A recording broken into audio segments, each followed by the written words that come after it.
السلام علیکم.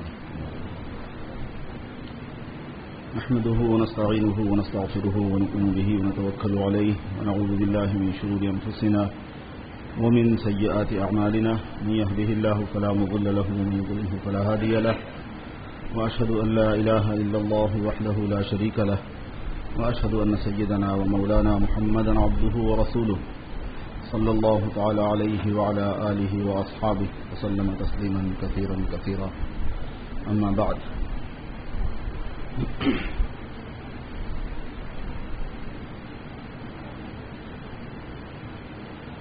بزرگان محترم، اس سے پہلے کہ میں اپنی بات شروع کروں، آپ حضرات سے ایک درخواست یہ ہے کہ جو ہفتہ واری چندہ مسجد کی تعمیر کے سلسلے میں ہو رہا ہے، ماشاءاللہ آپ حضرات کی طرف سے تعاون ہے اور مہینے میں ہفتے میں 3,000 سے 3,500 کے قریب کلیکٹ ہو رہا ہے.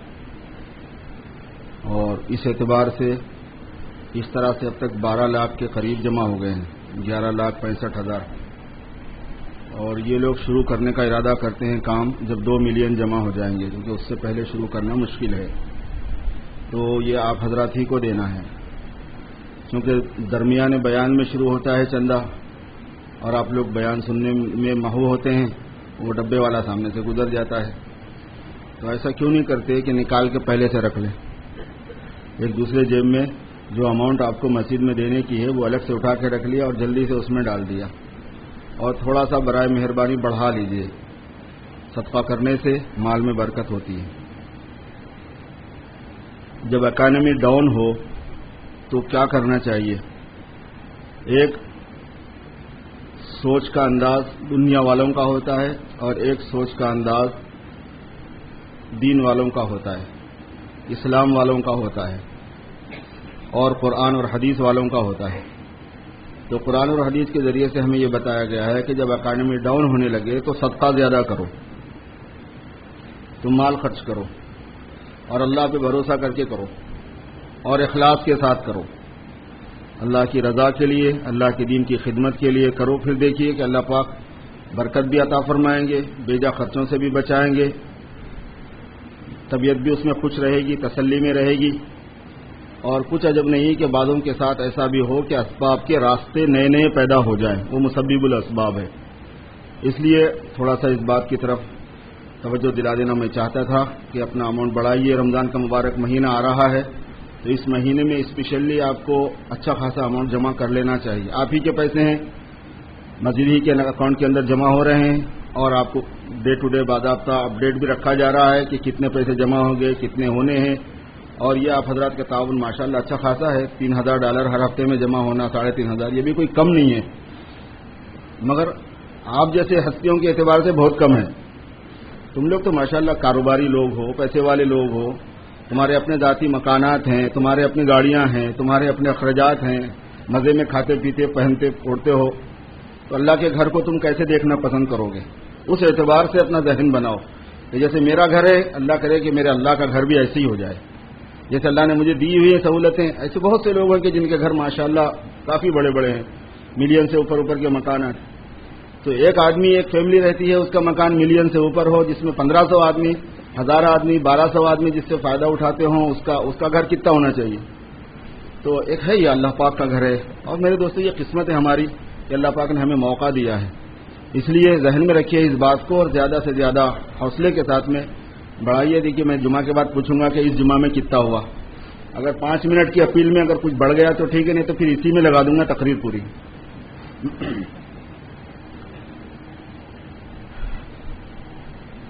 میں نے آپ سے عرض کیا تھا، جو بات چل رہی تھی سلسلہ وار، وہ حضرت عمر رضی اللہ تعالیٰ عنہ کے اوصاف و حالات کے بارے میں عرض کیا جا رہا تھا. ہمارے قریبی دوست ماشاءاللہ دواخانے سے شفا یاب ہو کے آ گئے، تو میں ان کو مبارکباد دیتا ہوں. ریاض چودھری جو ہیں زینت ایمپوریم کے، اللہ پاک ان کو صحت و سلامتی دے، کیونکہ خاص تعلق ہے ہمارا، دوستانہ بھی ہے، ہمارے مسجد کے ریگولر مصلی ہیں. اور ویسے میں نے دیکھا کسی کے ہاتھ پہ بینڈیج لگے ہوئے ہیں، کسی کے پیر پہ لگے ہوئے ہیں. اللہ تعالیٰ سب کو صحت عطا فرمائے اور ان کو بھی خاص مبارکباد ہے کہ دواخانے سے ادھر ہی آئے ماشاءاللہ ابھی اللہ پوری صحت ان کو عطا فرمائے. میرے دوستو، حضرت عمر رضی اللہ تعالی عنہ کے جو حالات ہیں اور ان کے جو اوصاف ہیں اور ان کے جو کمالات ہیں اور ان کی جو قدر و منزلت ہے اسلام میں، قرآن اور حدیث میں، جناب رسول اللہ صلی اللہ علیہ وسلم کے پاس، اور ان کے جو کارنامے ہیں امت مسلمہ کے لیے، وہ انتہائی عظیم الشان کارنامے ہیں. اور اللہ کے رسول صلی اللہ علیہ وسلم کی نظر میں آپ کی حیثیت بہت تھی، اور جس کی حیثیت اللہ کے رسول صلی اللہ علیہ وسلم کی نظر میں زیادہ ہو تو اس کو ہماری نظر میں کیسے ہونا چاہیے، اس کو امت کی نظر میں کیسے ہونا چاہیے، امت کے ہر فرد کی نظر میں کیا اس کا اسٹیٹس ہونا چاہیے، لیول ہونا چاہیے. ہم اس وجہ سے یہ حالات سناتے تھے. ان کی بات کی اہمیت بھی ویسی ہوگی، ان کے کام کی اہمیت بھی ویسی ہوگی، خود ان کی حیثیت ویسی ہوگی. کہ حضور صلی اللہ علیہ وسلم نے فرمایا ایک مرتبہ کہ ہر امت میں محدث ہوتا ہے، میری امت کا محدث جو ہے وہ عمر ہے. صحابہ نے پوچھا کہ اللہ کے رسول صلی اللہ علیہ وسلم محدث کا کیا مطلب ہے؟ فرمایا جس کے منہ سے فرشتے بولا کریں، جس کے منہ سے، جس کی زبان سے فرشتے بولا کرتے ہیں اس کو محدث کہتے ہیں، اور میری امت کا محدث وہ عمر ہے، اس کے منہ سے فرشتے بولتے ہیں. اب اندازہ لگائیے کتنی بڑی فضیلت ہے، کتنا بڑا مقام ہے کہ فرشتہ ان کے منہ سے بولنے میں عزت محسوس کرتا تھا. ان کی بات فرشتوں کی زبان سے، ان کی زبان سے فرشتوں کی بات نکلا کرتی تھی. بہت بڑا مقام اللہ پاک نے آپ کو دیا ہے. پورے مسلمانوں کے خلیفہ ثانی ہیں، یعنی امیر المومنین ہیں اور حضور پاک صلی اللہ علیہ وسلم کے خلیفہ ثانی ہیں، دوسرے خلیفہ ہیں. حضور صلی اللہ علیہ وسلم کے حالات پچھلی کتابوں میں بھی تفصیل سے لکھے گئے ہیں. حضور کے حالات کے ساتھ ساتھ حضرت ابو بکر و عمر کے حالات بھی پچھلی کتابوں میں لکھے ہوئے ہیں. آپ اندازہ لگا لیجیے کتنا مقدس اللہ پاک نے ان کا مقام بنایا ہے کہ ان کے حالات پچھلی مذہبی کتابوں میں، آسمانی کتابوں میں لکھے ہوئے ہیں.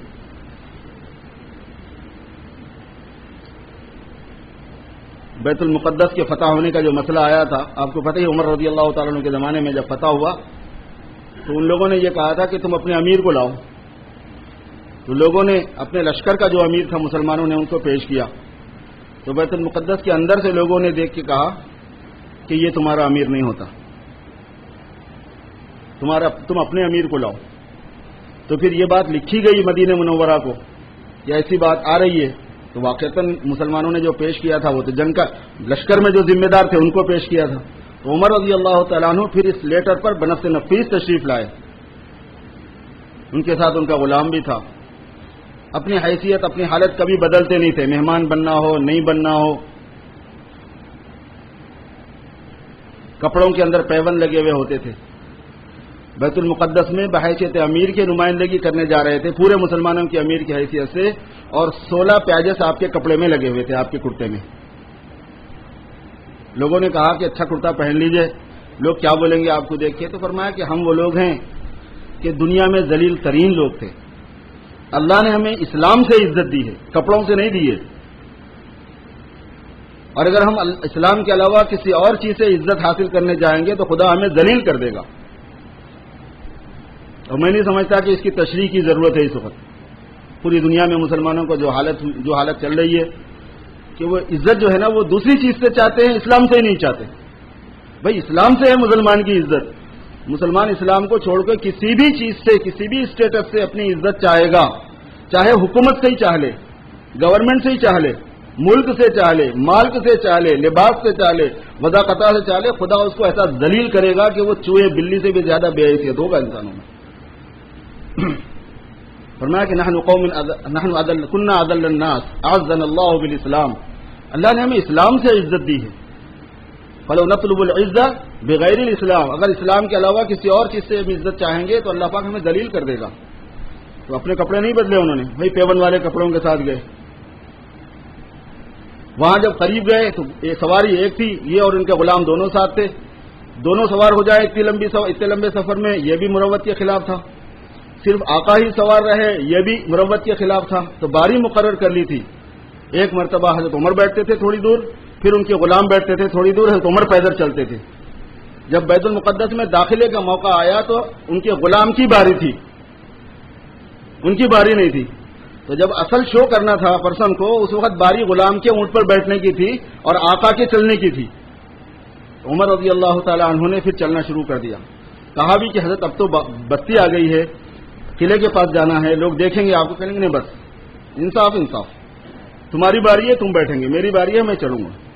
اسی حالت میں داخل ہوئے بیت المقدس. جب بیت المقدس کے قلعے کے اندر سے لوگوں نے دیکھا تو اندر سے چابیاں پھینک دی قلعے کی. اندر سے قلعے کے اندر، قلعہ تو دروازہ بند تھا، اوپر کی دیواروں سے دیکھ رہے تھے اندر کے محصور لوگ، اندر سے ان لوگوں نے چابیاں پھینک دی قلعے کی. کہنے لگے ہم ہاتھ اٹھاتے ہیں اور ہم آپ کو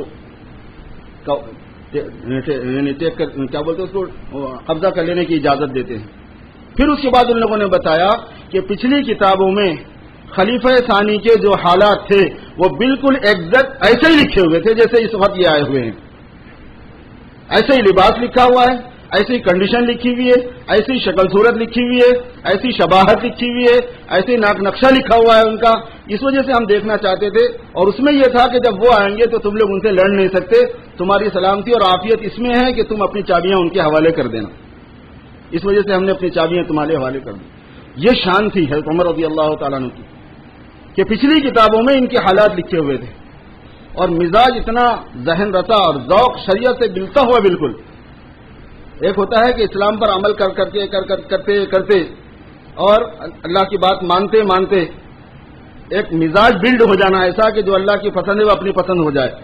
کیونکہ جب کسی کے ساتھ لمبی ڈیل آپ کرتے ہیں تو اس کے مزاج سے آشنا ہو جاتے ہیں آپ کہ بھئی یہ چاہتا کیا ہے، اس کا انداز کیا ہے، اس کا ایٹیٹیوڈ کیا ہے، کس انداز سے بات کو پسند کرتا ہے، کس انداز سے نہیں کرتا، کس کام کو پسند کرتا، باس کیسا ہے، کس کو پسند نہیں کرتا. جب آپ لمبے ٹائم تک کسی کے ساتھ رہتے ہیں تو اس کی سب چیزیں سمجھ میں آ جاتی ہیں.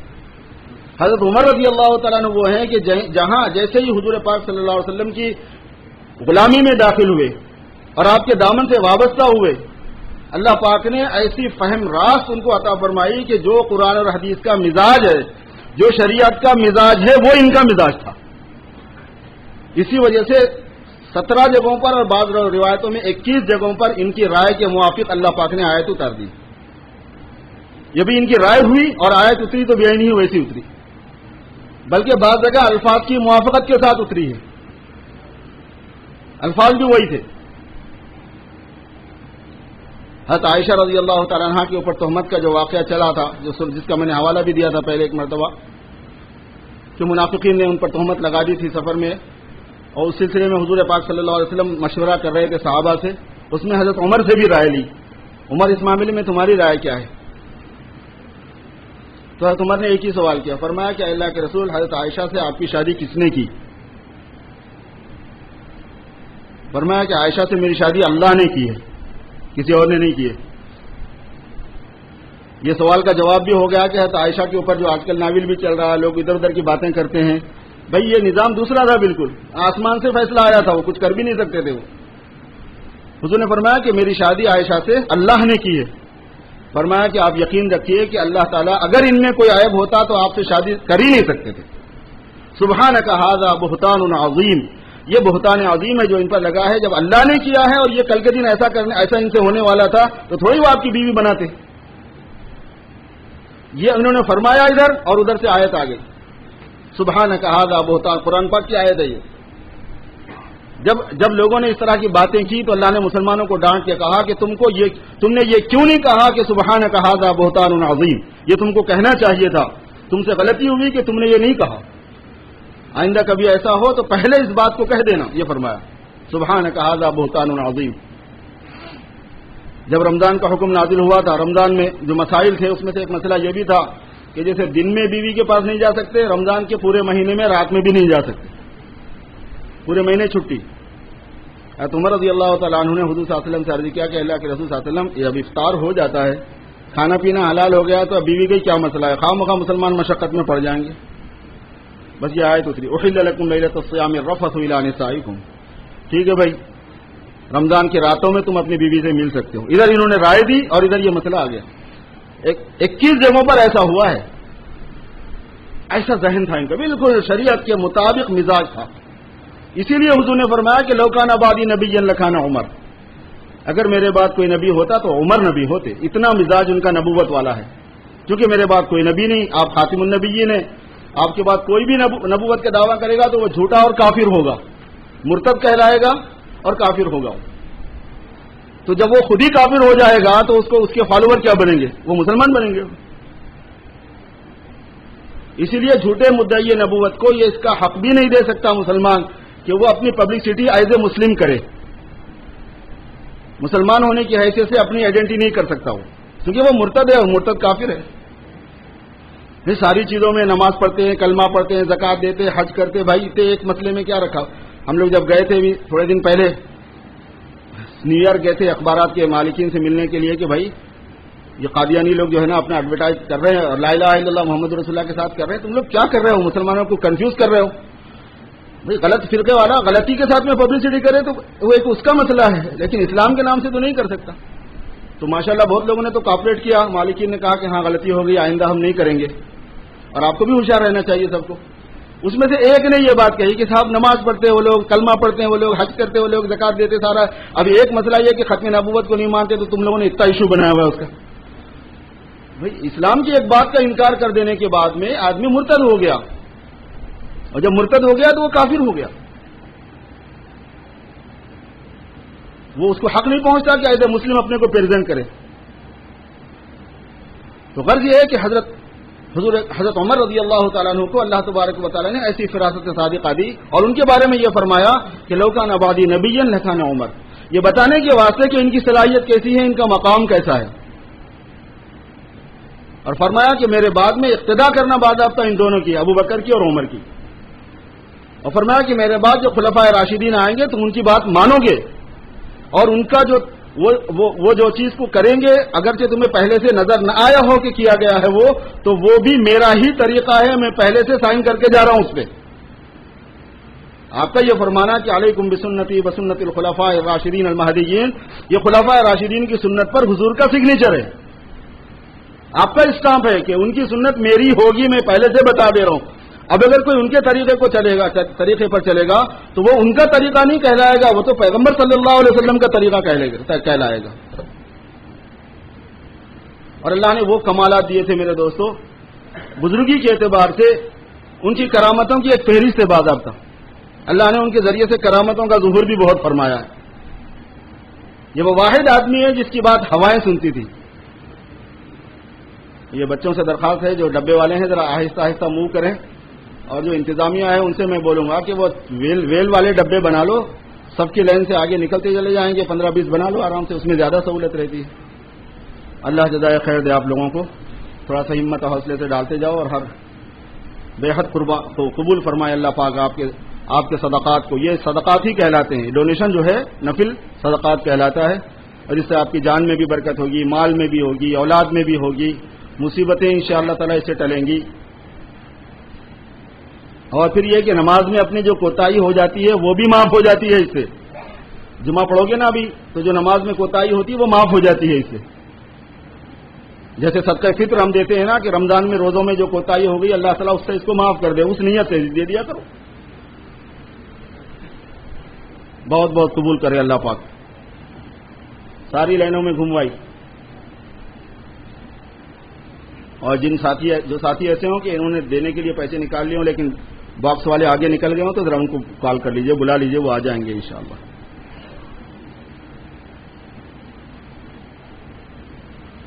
اس رمضان میں آپ لوگوں کو دکھانا ہے کچھ کہ بھائی ہم نے کیا ہے، ہم تعاون کر دیں گے انشاءاللہ، اور کچھ مشکل نہیں ہے، قطرہ قطرہ دریا شبر، تھوڑی تھوڑی ہمت کر لو گے اللہ پاک کام بنا ہی دے گا میرے دوست، بنتا ہے، بنی رہے، مسجدیں بن رہی ہیں، سینٹرز بن رہے ہیں، اسکولز بن رہے ہیں، مسلمانوں کے ادارے بن رہے ہیں ماشاءاللہ۔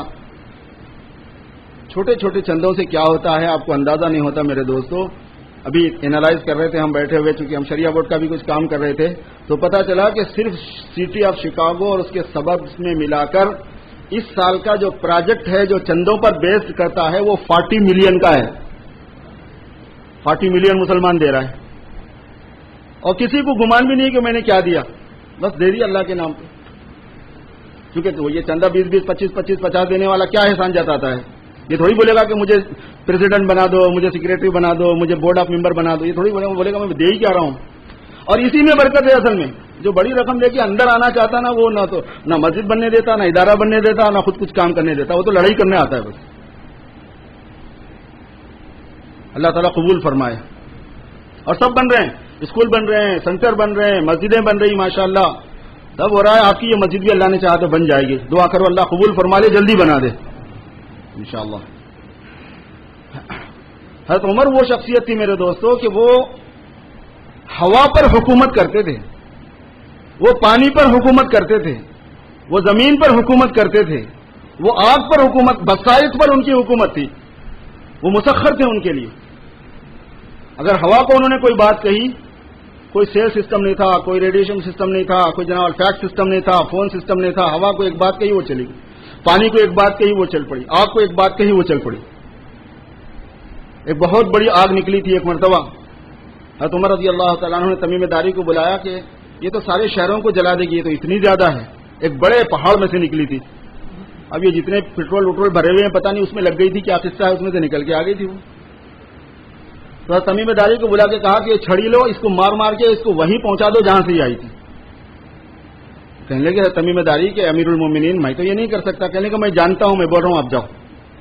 اس کو انہوں نے چھڑی لے کے ایسے ہی بھگانا شروع کیا جیسے جانور کو بھگاتے ہیں، اسی سوراخ میں اور اسی غار میں اس کو پہنچا دیا جس غار سے وہ نکلی تھی.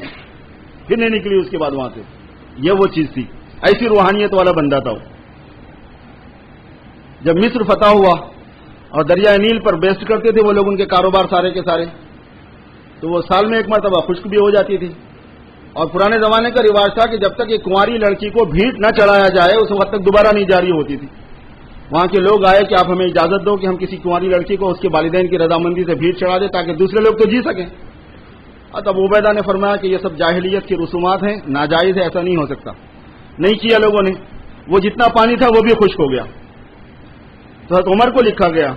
حضرت عمر نے دریا کے نام پہ چٹھی لکھی. آج تک کتابوں میں وہ چٹھی کا پورا میٹیریل موجود ہے. اور کہا حضرت ابو عبیدہ کو یا حضرت عمرو بن العاص کو کہ یہ اس کو اس کے اندر ڈال دینا، دریا کو ہی ڈال دینا، یا خود ہی پڑے گی، اس کا باپ پڑے گا. اس میں یہ لکھا تھا کہ اگر تو اللہ کے حکم سے نہیں چلتا ہے تو تجھے چلنے کی اجازت بھی نہیں. اپنی مرضی سے اگر چلتا ہے تو ہمیں تیری ضرورت نہیں ہے، اور اگر اللہ کے حکم سے تو چلتا ہے تو تجھے رکنے کی اجازت نہیں ہے، اور میں اللہ سے درخواست کرتا ہوں کہ وہ تجھے جاری کر دے. وہ چٹھی ڈالی گئی. ہزاروں لوگوں کا مجموعہ تھا کہ امیر المومنین مسلمانوں کے امیر نے دریا کے نام پہ پرچہ بھیجا ہے، وہاں لیٹر آیا ہے. جیسے ہی انہوں نے چٹھی ڈالی، صبح میں جو پانی کا آیا ہے تو جو پانی بھر کے دریائے نیل میں آیا کرتا تھا اس سے 16 ہاتھ اونچا تھا. ہمیشہ جب پانی بھر جاتا تھا تو جتنا پانی آیا کرتا تھا دریا میں، ایک ہی رات کے اندر اس سے 16 ہاتھ اونچا پانی بہنے لگا تھا، اور پھر اس کے بعد کبھی نہیں خشک ہوا. وہ ایسے شخص نہاون کے ایریا میں ایک لشکر کو بھیجا تھا عمر رضی اللہ تعالیٰ عنہ نے. جمعہ کا خطبہ دے رہے ہیں، کدھر مدینہ منورہ کدھر نہاون، سینکڑوں میل کی مسافت. خطبہ دیتے ہوئے فرمایا کہ ساریہ الی الجبل، ساریہ امیر لشکر تھے. فرمایا ساریہ پہاڑ کی طرف ہٹو. 3 مرتبہ فرمایا. خطبے کے بیچ میں لوگ پریشان کہ درمیان خطبے میں یہ کون سا جملہ ہے. لوگوں نے حضرت علی سے کہا کہ لوگ کیا فرما رہے ہیں حضرت عمر. جب خطبہ ختم ہونے کے بعد فرمایا کہ بہت جلد معلوم ہو جائے گا کیا فرمایا ہے، ان کی بات ایسی ویسی نہیں ہوتی. وہاں سے جب اطلاع آئی تو پتا چلا کہ امیر لشکر نے کہا کہ ہم لوگ شکست کھانے پر تھے اور دشمن جو ہے پہاڑ کی طرف سے ہم پر حملہ کرنے کے لیے آ رہا تھا اور ہم اس سے غافل تھے، اور اگر ہم اس سے غافل ہی رہ جاتے تو ہمارا ایک ایک آدمی سب شہید ہو جاتے. اچانک آواز آئی عمر رضی اللہ تعالیٰ عنہ کے ہمارے کانوں میں کہ ساریہ الی الجبل، پہاڑ کی طرف ہٹو. جیسے ہم پہاڑ کی طرف ہٹے تو بجائے اس کے کہ دشمن ہم پر غالب ہوتا ہے، ہم دشمن پر غالب ہو گئے. اس کو موقع نہیں رہا پہاڑ کی طرف سے ہم پر حملہ کرنے کا. ہوا کا نظام، پانی کا نظام، آگ پر نظام، ایسی روحانیت والی شخصیت تھی. اسی لیے فرمایا کہ علیکم بسنتی و سنت الخلفاء الراشدین المہدیین، تم پر میری سنت ضروری ہے، خلفاء راشدین و مہدیین کی سنت ضروری ہے. ایک مسئلے پر مجھے اس مرتبہ تھوڑا سا سنانا تھا آپ کی تفصیل، لیکن ٹائم نکل گیا. اگر اللہ نے چاہا تو انشاءاللہ پھر سناؤں گا.